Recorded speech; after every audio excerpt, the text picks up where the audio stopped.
এই একটা ভর্তা যদি খাবার টেবিলে থাকে বাকি সব তরকারি কিন্তু হার মেনে যাবে। এই ভর্তাটা এতটাই মজা। আর এটা হচ্ছে লাউ পাতা টাকি মাছ দিয়ে ভর্তা। দেখেই কতটা লোভনীয় লাগছে। তো চলুন দেখে নেই আমি এই ভর্তাটা কিভাবে করেছি। প্রথমেই লাউ পাতাগুলো খুব সুন্দর করে কেটে ধুয়ে নিয়েছি। আর অবশ্যই ভালো করে ধুয়ে নিতে হবে কারণ লাউ পাতাতে বেশিরভাগ সময় বেশি বালু আটকে থাকে তার কারণে।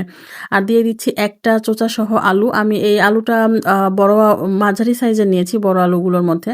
তারপর দিয়েছি ১ কাপ পরিমাণ পেঁয়াজ, একটা বড় রসুন, কাঁচামরিচ আর দিয়ে দিচ্ছি টাকি মাছ। আমি ছোট সাইজের টাকি মাছগুলো নিয়েছি। এগুলো বাড়ি থেকে আনানো ছিল। তারপরে দিয়ে দিচ্ছি স্বাদ মতো লবণ আর দিয়ে দিব অল্প সামান্য হলুদ।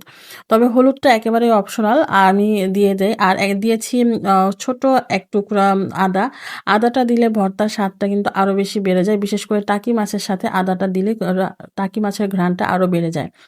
তারপরে কিন্তু আমি সামান্য হলুদ আর অল্প সামান্য পানি দিয়ে এটা রান্না বসিয়ে দিয়েছি। জাস্ট এই আর কিছু দিব না। আর তেল দিয়েছি খুব কম যেহেতু ভর্তাতে খুব বেশি তেলের প্রয়োজন নেই। তারপরে যখন পানিটা একদম শুকিয়ে আসবে রান্না করতে, করতে সেই সময় আমি কিন্তু এটা নামিয়ে ফেলবো। তারপরে পাটায় বেটে ফেলবো। আর এই ভর্তাটা দেখতে যেমন লাগছে খেতেও কিন্তু খুবই ভালো লাগে। এটা আমার খুবই পছন্দের একটি ভর্তা। আমি ছোটবেলায় এই ভর্তাটা খুব বেশি পছন্দ করতাম। কিন্তু এখন ঢাকা শহরে লাউ পাতা এভাবে আলাদা পাওয়া যায় না। লাউ শাক পাওয়া যায়। তো আমি আজকে ৳১০ ৳২০ দিয়ে একটা লাউ পাতার কয়েকটা পাতা কিনে নিয়েছিলাম। আর টাকি মাছ বাসায় ছিল সেই কারণে আমি ভর্তাটা করে ফেলেছি। দেখতেই পাচ্ছেন আমার রান্নার যে পানিটা শাকের যে পানিটা সেটা একদম শুকিয়ে গেছে। নিচে একদম পোড়া, পোড়া হয়ে গেছে। এই পর্যায়ে আমি এটা নামিয়ে ফেলবো। তারপরে কিন্তু পাটায় বেটে ফেলবো। আর আজকের এই ভর্তাটা কিন্তু আমি আলু দিয়েছি। তবে এই আলুর পরিবর্তে কাঁঠালের বিচিও দেওয়া যাবে। আর আপনি চাইলে আলুটা স্কিপও করতে পারেন। কিন্তু আলুটা দিলে ভর্তাটা খেতে কিন্তু আরো বেশি ভালো লাগে এবং ভর্তাটা একটু আঠালো টাইপের হয় এইজন্য খুব বেশি ভালো লাগে। তারপরে আমি এই যে দেখতে পাচ্ছেন এটা সম্পূর্ণটা আমি খুব সুন্দর করে পাটায় বেটে নিচ্ছি।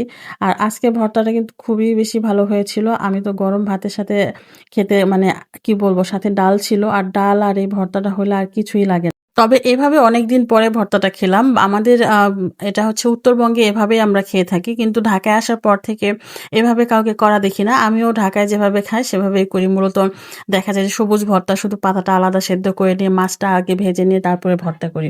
কিন্তু এইভাবে ভর্তা অনেকদিন পরে খাচ্ছি। আর এভাবে ভর্তাটাই কিন্তু আমার কাছে বেশি ভালো লাগে। কারণ ছোটবেলায় আমরা সবসময় এভাবে ভর্তা খেতাম। আর এভাবে আমার মা বা আমার বাড়িতে যারা রান্না করত তারা সবসময় এভাবেই রান্না করত। আর আমার কাছে এভাবেই বেশি ভালো লাগে। তো যারা উত্তরবঙ্গে থাকেন তারা কিন্তু জানেন এই ভর্তাটা এভাবে করলে কতটা মজার হয়। আর এই যে দেখতেই পাচ্ছেন কতটা লোভনীয় হয়েছে। এত মজার ভর্তা কি বলবো।